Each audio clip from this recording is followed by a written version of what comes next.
Hello friends, welcome to Kannan info Tamil. நம்ம இன்னைக்கு என்ன டாபிக் பார்க்க போறோம் அப்படின்னா 3 முக்கியமான டிஃபென்ஸ் அப்டேட் இந்த வீடியோல பார்க்க போறோம். முதல் டிஃபென்ஸ் அப்டேட், மால்தீவ்ஸ்ல பதவியேற்றிருக்க புதிய அதிபர் தொடர்ந்து இந்தியாவுக்கு எதிராக பல வேலைகளை செஞ்சு வந்துகிட்டு இருக்காரு. அந்த வகையில சீனாவுடன் ராணுவ ரீதியிலான உறவை வலிமைப்படுத்துவதற்கு தற்போது முயற்சி செய்து வந்துகிட்டு இருக்காரு. இது இந்தியா மற்றும் மால்தீவ்ஸுக்கு இடையிலான உறவுல மிகப்பெரிய விரிசலை ஏற்படுத்தும் அப்படின்னு டிஃபென்ஸ் எக்ஸ்பர்ட் சொல்றாங்க. எதற்காக மால்தீவ்ஸ் இந்தியாவுடனான உறவை முறித்து கொண்டு சீனா, பாகிஸ்தான் மற்றும் துருக்கி போன்ற நாடுகளோடு தன் உறவை வலிமைப்படுத்த முயல்றாங்க? மால்தீவ்ஸ் பிரசிடென்ட் முகமது மீசுவோட உண்மையான நோக்கம் என்ன? முகமது மீசு இதுவரைக்கும் இந்தியாவுக்கு எதிராக என்னென்ன வேலைகளை செஞ்சிருக்காரு? இந்தியா மால்தீவ்ஸ் போன்ற ஒரு நாட்டை எப்படி கையாண்டிருக்கணும் அப்படிங்கிறது குறித்து பார்க்கலாம். இரண்டாவது அப்டேட், சவுத் சைனா சி பகுதியில சீனாவின் அத்துமீறல்களை எதிர்கொள்வதற்கு பிலிப்பைன் இந்தியாவின் தேஜஸ் MK-1A விமானங்களை கேட்டிருப்பதா செய்திகள் வெளிவந்திருக்கு. பிலிப்பைன் தேஜஸ் MK-1A விமானத்துல தங்கள் நாட்டிற்கு தேவையான சில ஸ்பெசிபிக் சேஞ்சஸ் செஞ்சு தங்களுக்கு தருமாறு இந்தியாவிடம் கோரிக்கை வச்சிருப்பதா சொல்லப்படுது. பிலிப்பைன் எதற்காக தேஜஸ் MK-1A விமானத்தை வாங்குறாங்க? இந்த விமானத்தை வாங்குறது மூலமா சீனாவை எப்படி எதிர்கொள்ள முடியும்? தேஜஸ் MK-1A விமானத்தோட செயல்திறன் மற்றும் சிறப்பு அம்சங்கள் என்ன? பிலிப்பைன் தேஜஸ் MK-1A விமானத்துல என்னென்ன மாற்றங்களை செய்ய சொல்றாங்க அப்படிங்கிறது குறித்து பார்க்கலாம். மூன்றாவது அப்டேட், இந்தோ பசிபிக் ரீஜன்ல சீனாவை எதிர்ப்பதற்கு குவாட் கூட்டமைப்பு தவிர தற்போது பிலிப்பைன், ஜப்பான் மற்றும் இந்தியா இணைந்து ஒரு புதிய கூட்டமைப்பை உருவாக்கி இருப்பதா செய்திகள் வெளிவந்திருக்கு. எதற்காக பிலிப்பைன், ஜப்பான் மற்றும் இந்தியா இணைந்து ஒரு புதிய கூட்டமைப்பை உருவாக்கி இருக்காங்க? இதன் மூலமா இந்தோ பசிபிக் ரீஜியனை எப்படி பாதுகாக்க முடியும்? இந்த 3 நாடுகள் இணைந்து செயல்படுறதுனால கிடைக்கக்கூடிய நன்மைகள் என்ன அப்படிங்கிறது குறித்து நம்ம டீடைலா இந்த வீடியோல பார்க்கலாம். நம்ம சேனல்ல டிஃபென்ஸ் மற்றும் ஜியோபாலிட்டிக்ஸ் சம்பந்தமா தினம் ஒரு வீடியோ பப்ளிஷ் பண்ணிட்டு இருக்கோம். உங்களுக்கு நம்ம சேனல்ல பப்ளிஷ் பண்ணக்கூடிய வீடியோஸ் பிடிச்சிருந்துச்சுன்னா சேனலை சப்ஸ்கிரைப் பண்ணி சப்போர்ட் பண்ணுங்க.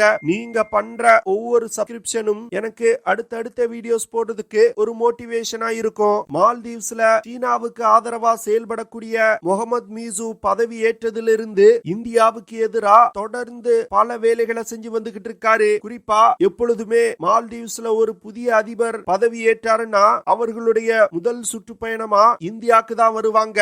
ஆனா முகமது மீசு அதை பிரேக் பண்ணி துருக்கி நாட்டிற்கு தன்னுடைய முதல் சுற்றுப்பயணத்துக்கு போயிருந்தாரு. அது மட்டும் இல்லாம மால்தீவ்ஸ் அதிபரா இப்ப பதவி ஏற்றிருக்க இந்த முகமது மீசு எதிர்க்கட்சியா இருக்கும் பொழுது இந்தியா அவுட் அப்படிங்கிற ஒரு கேம்பெயினை நடத்தி தான் இந்த எலெக்ஷன்ல ஜெயிச்சிருக்காரு. அதாவது மால்தீவ்ஸ்ல ஆயிரக்கணக்கான இந்திய ராணுவ வீரர்கள் இருக்காங்க. அவங்க தான் மால்தீவ்ஸையே கண்ட்ரோல் செய்யறாங்க அப்படி இப்படின்னு பல பொய்களை சொன்னாரு. அதனால நாங்க ஆட்சிக்கு வந்தா மால்தீவ்ஸ்ல இருக்கக்கூடிய இந்திய ராணுவத்தினரை உடனே வெளியேற்றுவோம் அப்படின்னு அவர் சொல்லியிருந்தாரு. ஆனா இவர் ஆட்சிக்கு வந்த பிறகு மால்தீவ்ஸ்ல வெறும் 88 இந்திய ராணுவ வீரர்கள் மட்டும்தான் இருக்காங்க அப்படிங்கிற விஷயம் வெளிவந்தது. இருந்தாலும் முகமது மீசு இந்த 88 ராணுவ வீரர்களையும் வெளியேற்றணும் அப்படின்னு இந்தியாவிடம் பேச்சுவார்த்தை நடத்தினாங்க.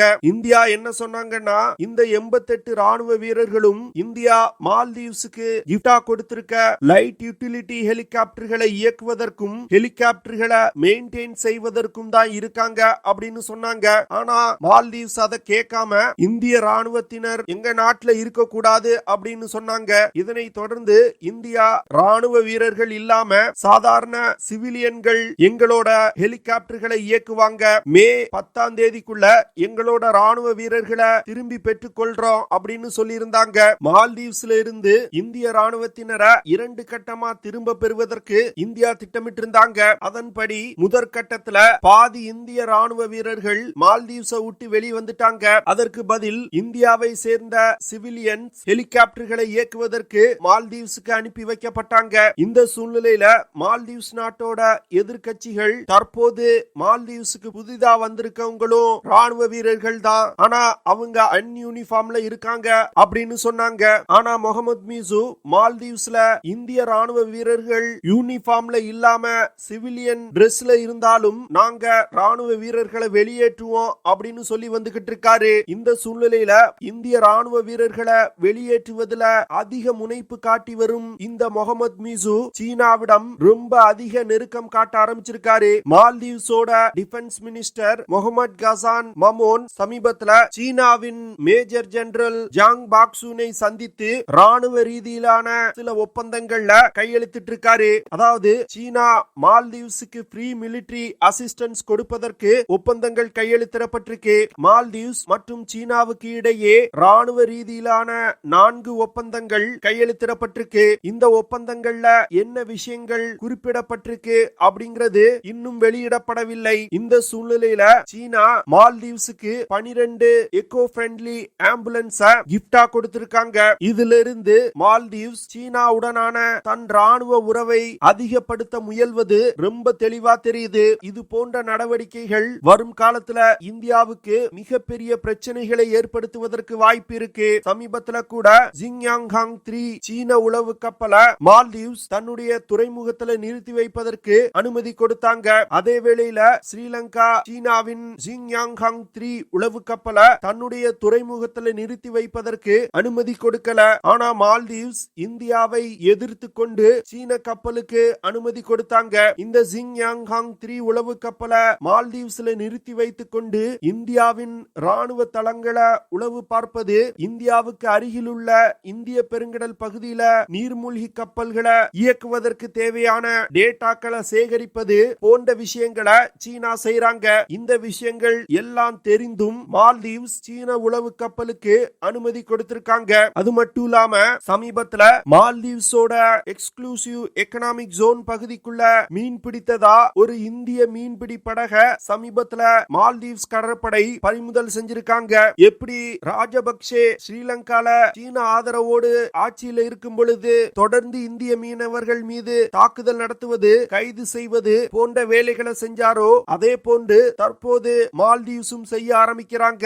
மால்தீவ்ஸ் போன்ற சிறிய நாட்டை இந்தியா இன்னும் சரியா கையாளல அப்படின்னு தான் நான் சொல்லுவேன். இந்த முகமது மீசு எதிர்க்கட்சியா இருந்து கொண்டு இந்தியாவுக்கு எதிராக போராட்டங்களை கட்டவிழ்த்து விடும் பொழுது இந்தியாவின் உளவு அமைப்பான ரா என்ன செஞ்சிட்டு இருந்துச்சு? அந்த போராட்டத்தை முடக்குவதற்கான வேலைகளை செய்யாம விட்டதுதான் தற்போது இந்தியாவின் எதிரியான இந்த முகமது மீசு ஆட்சிக்கு வந்து இந்தியாவுக்கு எதிரான வேலைகளை செய்து வந்துகிட்டு இருக்கான். இந்த முகமது மீசு ஒரு இஸ்லாமிய அடிப்படைவாதி. அதனால பாகிஸ்தான், துருக்கி போன்ற இஸ்லாமிய நாடுகளுடன் தன்னுடைய உறவை வலிமைப்படுத்த முயல்றான். அது மட்டும் இல்லாம இந்தியாவின் எதிரி நாடான சீனாவுடனும் ராணுவ ரீதியிலான உறவை அதிகப்படுத்த முயல்றான். இந்த விஷயங்கள் இந்தியாவுடைய பாதுகாப்பிற்கு வரும் காலத்துல மிகப்பெரிய அச்சுறுத்தலா இருக்கும். அதனால இந்த முகமது மீசுவை மால்தீவ்ஸ்ல நிம்மதியா ஆட்சி செய்ய விடக்கூடாது. இந்திய உளவு அமைப்பான ரா மால்தீவ்ஸ்ல முழு வீச்சில செயல்பட்டு முகமது மீசுவை ஆட்சியிலிருந்து இறக்கணும். அப்பொழுதுதான் மால்தீவ்ஸ் மற்றும் இந்தியாவுக்கு இடையிலான உறவு மேம்படும். இல்லனா இந்தியாவுக்கு எதிரான இன்னும் பல வேலைகளை இந்த முகமது மீசு செய்வான். அடுத்த அப்டேட், சமீபத்துல பிலிப்பைன் ஏரோஸ்பேஸ் டெவலப்மெண்ட் கார்ப்பரேஷன் மற்றும் இந்தியாவின் இந்துஸ்தான் ஏரோநாட்டிக்ஸ் லிமிடெட் நிறுவனத்திற்கும் இடையே பேச்சுவார்த்தைகள் நடைபெற்று வருது. அதாவது பிலிப்பைன் விமானப்படைக்கு இந்தியா உள்நாட்டிலே டெவலப் செஞ்சிருக்க தேஜஸ் MK-1A விமானத்துல சில மாற்றங்களை செய்து தங்களுக்கு தருமாறு பிலிப்பைன் கேக்குறாங்க. அதாவது தேஜஸ் MK-1A விமானத்தை ஒரு நேவல் ஸ்ட்ரைக் விமானமா மாற்றி தங்களுக்கு தருமாறு பிலிப்பைன் கேக்குறாங்க.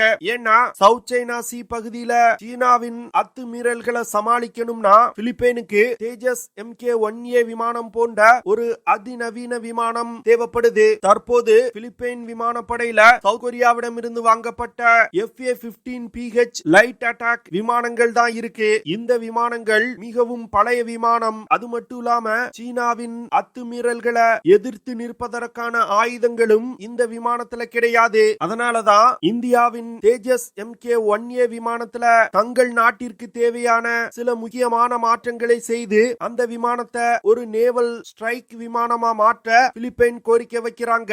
அதாவது LCA தேஜஸ் MK-1A விமானத்துல NASM MR ஆன்டி ஷிப் மிசைல இணைக்கணும் அப்படின்னு பிலிப்பைன் கோரிக்கை வச்சிருக்காங்க.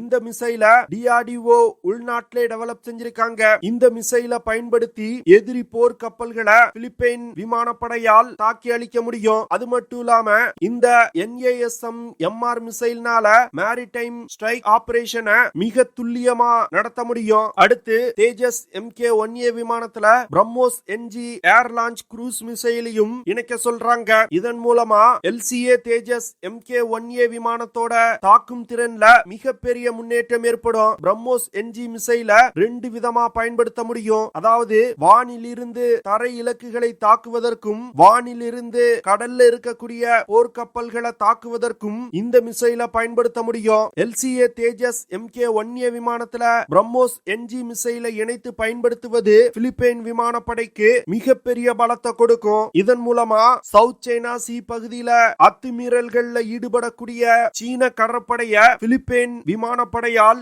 எதிர்த்து நிக்க முடியும். அடுத்து தேஜஸ் MK-1A விமானத்தை நேவல் ஆபரேஷன்கள்ல ஈடுபடுத்தணும்னா அந்த விமானத்தோட ரடார் சிஸ்டத்தோட கேப்பபிலிட்டிய அதிகப்படுத்தணும். இதன் மூலமா தரை மற்றும் சி பேஸ் டார்கெட்டுகளை கண்டுபிடிப்பது, கண்டுபிடித்த டார்கெட்டுகளை ட்ராக் செய்வது, தேவைப்பட்டால் மிசைல்ஸ் மற்றும் பாம்ஸ் வீசி டார்கெட்டை தாக்கி அழிப்பது போன்ற பல ஆபரேஷன்களை கேரி அவுட் செய்ய முடியும். LCA தேஜஸ் MK-1A விமானங்கள் நேவல் ஸ்ட்ரைக் விமானமா மாற்றப்பட்டால் பிலிப்பைன் விமானப்படையின் செயல்திறன்ல மிகப்பெரிய முன்னேற்றம் ஏற்படும். சீன கடற்படை மற்றும் விமானப்படைய தேஜஸ் விமானங்களை கொண்டு பிலிப்பைனால் எதிர்த்து நிக்க முடியும். இதன் காரணமாக தான் பிலிப்பைன் ஏரோஸ்பேஸ் டெவலப்மெண்ட் கார்ப்பரேஷன் மற்றும் இந்தியாவின் இந்துஸ்தான் ஏரோநாட்டிக்ஸ் லிமிடெட் நிறுவனம் தேஜஸ் MK-1A விமானத்தை ஒரு நேவல் ஸ்ட்ரைக் விமானமா மாற்றுவது குறித்து பேச்சுவார்த்தை நடத்தி வந்துகிட்டு இருக்காங்க. அதனால இன்னும் கூடிய விரைவில் இந்த பேச்சுவார்த்தைகள் முடிக்கப்பட்டு பிலிப்பைன் LCA தேஜஸ் MK-1A விமானங்களை அதிக எண்ணிக்கையில வாங்குவாங்க அப்படின்னு டிஃபென்ஸ் எக்ஸ்பர்ட் சொல்றாங்க. அடுத்த அப்டேட், சமீப காலமா இந்தோ பசிபிக் ரீஜன்ல சீனாவின் அத்துமீறல்கள் மிகப்பெரிய அளவுல அதிகரிச்சு வந்துகிட்டு இருக்கு. சீனா தொடர்ந்து தன்னுடைய கடற்படையின் வலிமையை அதிகரிச்சு வந்துகிட்டு இருக்காங்க. அது மட்டும் இல்லாம சவுத் சைனா சி பகுதியில் இருக்கக்கூடிய நாடுகளுடன் எல்லை தகராறுல ஈடுபட்டு வந்துகிட்டு இருக்காங்க. இந்திய பெருங்கடல் பகுதியில இந்தியாவின் ஆளுமையை குறைப்பதற்கு இந்தியாவை சுற்றியுள்ள அண்டை நாடுகள்ல தன்னுடைய ராணுவ தளங்களை அமைப்பதற்கு முயற்சி செய்றாங்க. இந்த சூழ்நிலையில அமெரிக்கா, ஆஸ்திரேலியா, ஜப்பான் மற்றும் இந்தியா இணைந்து குவாட் அப்படிங்கிற ஒரு அமைப்பை உருவாக்கி இருக்காங்க.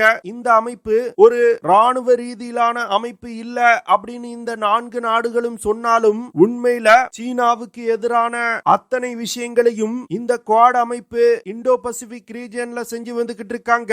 இந்த சூழ்நிலையில குவாட் அமைப்பு தவிர இந்தியா, ஜப்பான் மற்றும் பிலிப்பைன் இந்த 3 நாடுகளும் இணைந்து தற்போது செயல்பட ஆரம்பிச்சிருக்காங்க. ட்ரெடிஷனலா இந்த 3 நாடுகளும் இந்தோ பசிபிக் ரீஜன்ல ஒரு நல்ல நட்புறவை கொண்டு இருந்தாங்க. ஆனா தற்போது சீனாவால் வரக்கூடிய சேலஞ்சஸ எதிர்கொள்வதற்கு தங்களுடைய உறவை மேலும் ஆழப்படுத்த இந்த 3 நாடுகளும் முயற்சி செய்து வந்துகிட்டு இருக்காங்க. குறிப்பா பொருளாதார ரீதியில இந்த 3 நாடுகளும் இணைந்து செயல்படுவதற்கு முயற்சி செய்றாங்க. தங்கள் நாட்டுல இன்ஃப்ராஸ்ட்ரக்சர் மற்றும் கனெக்டிவிட்டிய இம்ப்ரூவ் செய்வதற்கும் இந்த 3 நாடுகளும் இணைந்து செயல்படுறாங்க.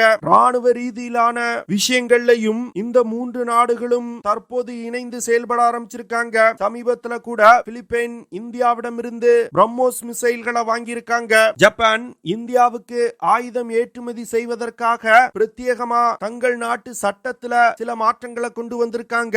அதாவது ஜப்பான் 2ஆம் உலக போருக்கு பிறகு எந்த நாட்டுக்கும் ஆயுதம் ஏற்றுமதி செய்ய மாட்டோம் அப்படின்னு சொல்லி வந்தாங்க. ஆனா தற்போது இந்தோ பசிபிக் ரீஜன்ல ஏற்பட்டிருக்கக்கூடிய பிரச்சனைகள் காரணமா ஜப்பான், இந்தியா போன்ற நட்பு நாடுகளுக்கு ஆயுதங்கள் விற்பனை செய்வதற்கு அந்த பாலிசியை மாற்றம் செஞ்சிருக்காங்க. இந்த 3 நாடுகளும் ஒருங்கிணைந்து செயல்பட்டால் சீனாவுக்கு இந்தோ பசிபிக் ரீஜன்ல மிகப்பெரிய நெருக்கடியை கொடுக்க முடியும். ஓகே ஃப்ரெண்ட்ஸ், நம்ம வீடியோவோட நிறைவு பகுதிக்கு வந்துட்டோம். இதெல்லாம் தான் நான் உங்ககிட்ட ஷேர் பண்ணணும் அப்படின்னு நினைச்ச விஷயங்கள். ஐ ஹோப் நான் ஷேர் பண்ண விஷயங்கள் உங்களுக்கு பிடிச்சிருக்கும்னு நினைக்கிறேன். அப்படி பிடிச்சிருந்துச்சுன்னா ஷேர் பண்ணுங்க, லைக் பண்ணுங்க, கமெண்ட் பண்ணுங்க. மறக்காம நம்ம சேனலுக்கு சப்ஸ்கிரைப் பண்ணுங்க. அப்படியே அந்த பெல் நோட்டிபிகேஷனை கிளிக் பண்ணி ஆல்ங்கிற ஆப்ஷனை எனேபிள் பண்ணிக்கங்க. See you in the next video. Jai Hind.